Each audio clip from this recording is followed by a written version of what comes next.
5 seconds. Start.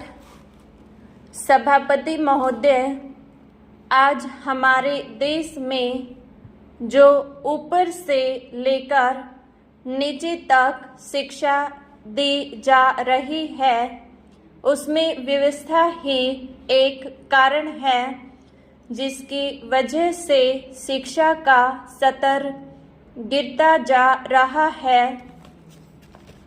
मेरा अपना विचार है कि जो शिक्षा प्रणाली है और जिस रूप में शिक्षा दी जा रही है वही अनुशासनहीनता का भी कारण है।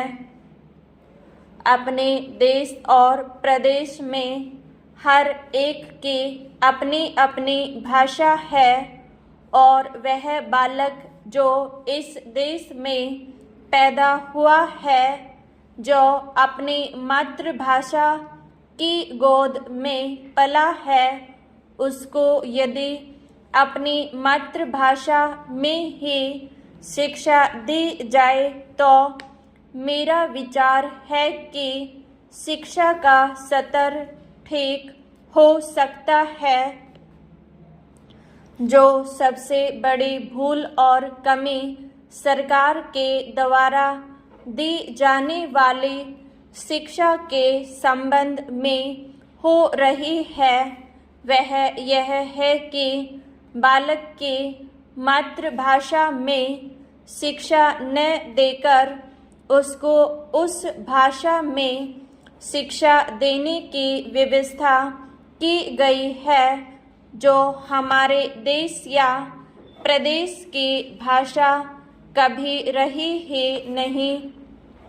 मेरा अभिप्राय विदेशी भाषा अंग्रेजी से है।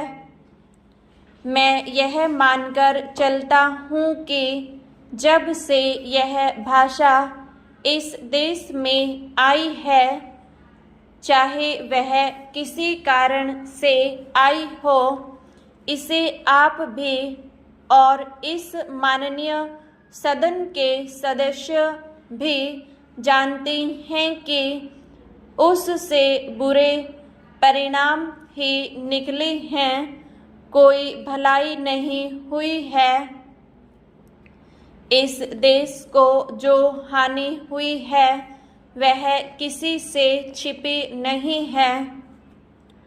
हम देख रहे हैं कि हमारे यहाँ जितना फैशन बढ़ रहा है और जितनी वेशभूषा बिगड़ रही है वह सब अंग्रेजी भाषा के ही कारण है।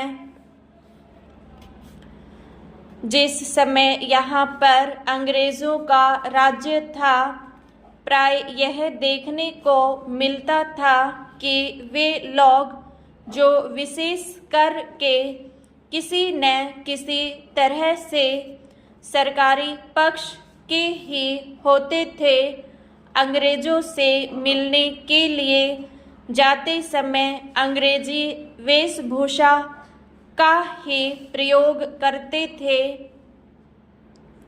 परंतु यह इस प्रदेश और इस देश का दुर्भाग्य है कि अंग्रेजों का राज्य समाप्त हो जाने के बाद भी लोग अपनी वेशभूषा को पहनते चले जा रहे हैं। इससे जो प्रभाव हमारे देश के फैशन पर पड़ा उससे लाभ के बजाय हानि ही हुई है और हो भी रही है। मेरा ऐसा विचार है कि अंग्रेजी वेशभूषा से इस देश को बहुत हानि हुई है। भारत की गौरवपूर्ण सभ्यता और संस्कृति के संरक्षण पर पर्याप्त ध्यान देने की आवश्यकता है।